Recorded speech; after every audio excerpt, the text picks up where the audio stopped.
વિજય વિશ્વાસ સભામાં આપણી સૌની સાથે મંચ પર ઉપસ્થિત જનપ્રિય જનનાયક દૂરંદેશી નેતૃત્વના ધની વિકાસ પુરુષ આદરણીય પ્રધાનમંત્રી શ્રી નરેન્દ્રભાઈ મોદી સાહેબ, મારા સાથી મંત્રી શ્રી ભીખુસિંહ પરમાર, સાંસદ શ્રી દીપસિંહ રાઠોડ, શ્રીમતી શારદાબેન પટેલ, રાજ્યસભાના સાંસદ શ્રી રમીલાબેન બારા, સાબરકાંઠા લોકસભાના ઉમેદવાર શ્રીમતી શોભનાબેન બારૈયા, મહેસાણા લોકસભા બેઠકના ઉમેદવાર શ્રી હરિભાઈ પટેલ, વિજાપુર વિધાનસભા બેઠકના ઉમેદવાર શ્રી શ્રીજે ચાવડા, અરવલ્લી જિલ્લા પંચાયતના પ્રમુખ શ્રીમતી પ્રિયંકાબેન ડામોર, સાબરકાંઠા જિલ્લા પંચાયતના પ્રમુખ શ્રીમતી ભારતીબેન પટેલ, પ્રદેશના ઉપાધ્યક્ષ શ્રી કૌશલ્યકુંવરબા પરમાર, સાબરકાંઠા જિલ્લાના પ્રમુખ શ્રી કનૈયાલાલ પટેલ, અરવલ્લી જિલ્લાના પ્રમુખ શ્રી રાજેન્દ્રભાઈ પટેલ, મારા સૌ સાથી ધારાસભ્ય શ્રી વીડી ઝાલા, શ્રી રમણભાઈ વોરા, શ્રી ગજેન્દ્રભાઈ પરમાર, શ્રી પીસી વરંડા, શ્રી સરદારભાઈ ચૌધરી, શ્રી ધવલસિંહ ઝાલા, શ્રી બલરાજસિંહ ચૌહાણ, પ્રદેશ કિસાન મોરચાના અધ્યક્ષ શ્રી હિતેશભાઈ પટેલ, જિલ્લા સંગઠનના લોકસભા બેઠકના પ્રભારીશ્રીઓ, ચૂંટાયેલા જનપ્રતિનિધિ, સંગઠનના પદાધિકારી, વિશાળ સંખ્યામાં ઉપસ્થિત સૌ ભાઈઓ બહેનો યુવાનો, પ્રેસ મીડિયાના મિત્રો, સૌને મારા નમસ્કાર. જય શ્રી રામ.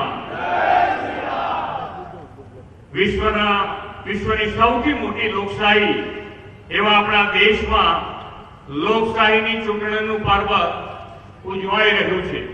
તેની આ વિજય વિશ્વાસ સભામાં વિશ્વ નેતા અને યશસ્વી વડાપ્રધાન શ્રી નરેન્દ્રભાઈ મોદીનું સમગ્ર ગુજરાતની જનતા જનાર્દન વતી હું સ્વાગત કરું છું.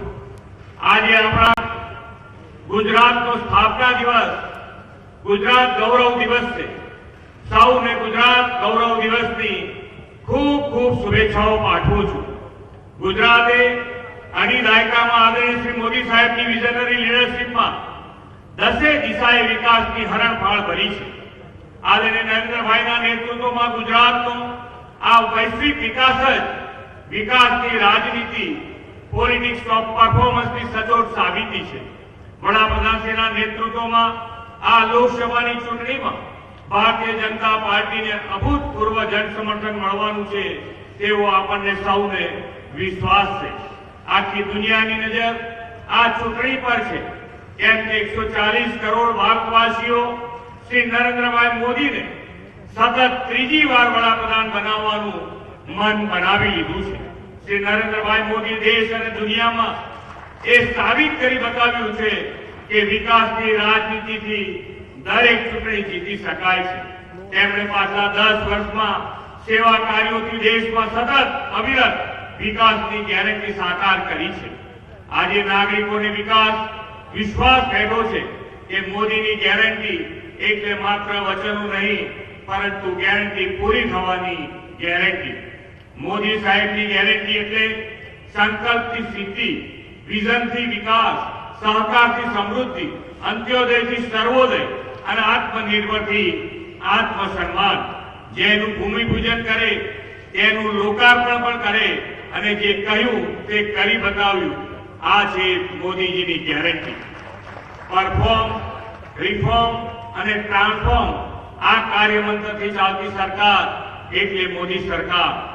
ગરીબ, યુવા, અન્નદાતા અને નારી શક્તિનું હિત જો હૈયે હોય તો વિકાસ દ્વારા જીવન કેવી રીતે બદલી શકાય તેનું ઉદાહરણ વડાપ્રધાન શ્રી નરેન્દ્રભાઈ મોદીએ પૂરું પાડ્યું છે. દરેક વર્ગ, દરેક વયજૂથ, દરેક સમાજ, દરેક નાગરિકના જીવનમાં સર્વાંગી વિકાસ માટેની ગેરંટી આદરણીય મોદી સાહેબે આપી છે. આ ગેરંટી એટલે દેશની કરોડો માતાને ચૂલાના ધુમાડામાંથી મુક્તિ આપીને પીએમ ઉજ્જવલા યોજનાથી ગેસ કનેક્શનની ગેરંટી.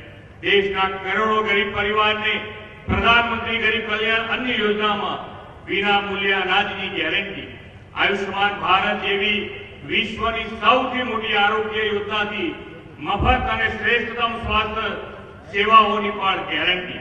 પીએમ આવાસ અને શ્રમ રીડેવલપમેન્ટ યોજનાથી દરેકને તેમના સપનાના ઘરની અને સૌને પાકા આવાસની આપવાની ગેરંટી. પીએમ સૂર્ય ઘર તરફ ઘર મફત વીજળી યોજના હેઠળ ગરીબ પરિવારને મફત વીજળી આપવાની ગેરંટી. નાના ફેરિયાઓ, લારી ગલ્લા ધરાવતા નાના વેપારીઓને પીએમ સ્વનિધિ દ્વારા લોન આપીને આત્મનિર્ભર બનાવવાની ગેરંટી. આત્મનિર્ભરતાથી આત્મસન્માન સાથે ભારતને વૈશ્વિક મેન્યુફેક્ચરિંગ હબની ઓળખ અપાવીને દુનિયાની ત્રીજી મોટી આર્થિક તાકાત બનાવવાની ગેરંટી. વધુને વધુ મતદાન કરીને રાષ્ટ્રના વિકાસમાં યોગદાન આપીએ. જામનગરમાં યોજાયેલા લોહાણા અગ્રણીઓના સંમેલનમાં પરિમલભાઈ નથવાણીની લોહાણા સમાજને અપીલ.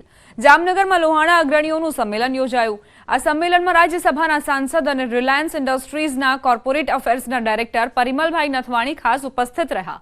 હાલાર પંથકથી જાણીતા જામનગર અને દેવભૂમિ દ્વારકા જિલ્લાના રઘુવંશી સમાજની વિવિધ સંસ્થાના હોદ્દેદારોના સ્નેહમિલન કાર્યક્રમમાં લોહાણા જ્ઞાતિજનો મોટી સંખ્યામાં ઉપસ્થિત રહ્યા. સમારંભમાં સંબોધન કરતા પરિમલભાઈ નથવાણીએ લોકસભાની ચૂંટણીમાં વધુ મતદાન કરીને રાષ્ટ્રના વિકાસમાં યોગદાન આપવા આહવાન કર્યું. હાલાર રઘુવંશી મિત્ર મંડળના નેજા હેઠળ આ સંમેલનનું આયોજન કરાયું હતું. લોહાણા અગ્રણીઓના સ્નેહમિલનમાં લોહાણા જ્ઞાતિની વિવિધ સંસ્થાના હોદ્દેદારો, ચૂંટાયેલા પ્રતિનિધિઓ અને લોહાણા અગ્રણીઓ પણ ઉપસ્થિત રહ્યા.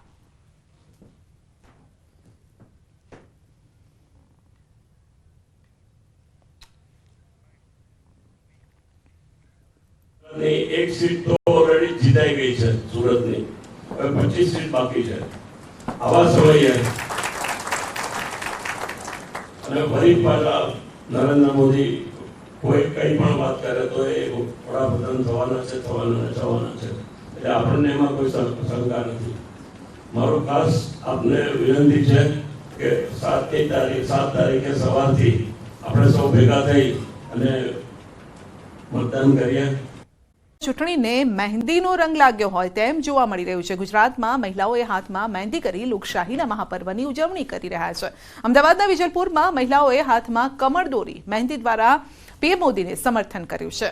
મહિલાઓએ હાથની મહેંદીમાં જય શ્રી રામ, અબકી બાર મોદી સરકાર, અબકી બાર 400 પારના સૂત્ર લખી પીએમને સમર્થન આપ્યું છે. નરેન્દ્ર મોદીને સમર્થન આપ્યું છે. ઉપરાંત ચૂંટણીમાં મતદાન કરવા લોકોને આહવાન પણ કર્યું છે.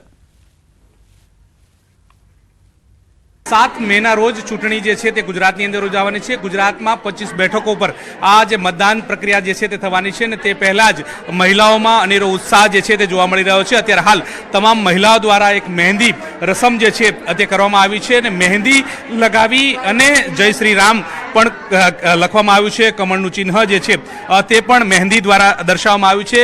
તો કોઈએ અબકી બાર મોદી સરકારના સ્લોગન પણ પોતાના હાથમાં લખ્યા છે. મહત્વની વાત એ છે કે જ્યારે કોઈ પણ શુભ પ્રસંગ થતો હોય છે ત્યારે મહેંદીની રસમ આવતી હોય છે.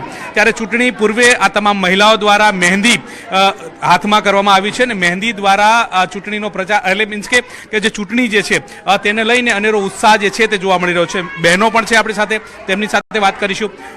400 પાર, જય શ્રી રામ અને કમળનું ચિહ્ન દોર્યું છે. શું મેસેજ આપો છો, શું કહેશો? આ તો આઝાદીનું પર્વ છે, ચૂંટણી છે, એક ઉત્સવ છે અને આપણા ભારતીય સંસ્કૃતિ મુજબ આપણે જ્યારે શુભ પ્રસંગ હોય ત્યારે આપણે મહેંદી લગાવી અને શરૂઆત કરીએ છીએ. જેમ લગ્ન પ્રસંગમાં આપણે જેનું હાથ નામમાં લખીએ, નામ જેનું લખીએ હાથમાં, તો આપણે એનો સાથ જિંદગીભર નિભાવીએ છીએ. ભાજપ સરકારની સાથે સૌ છે. ભાજપ સરકારે ખૂબ કાર્ય કર્યું છે, લોકો સંતુષ્ટ છે. અમે બહેનો ભાજપ સરકારની સાથે છીએ.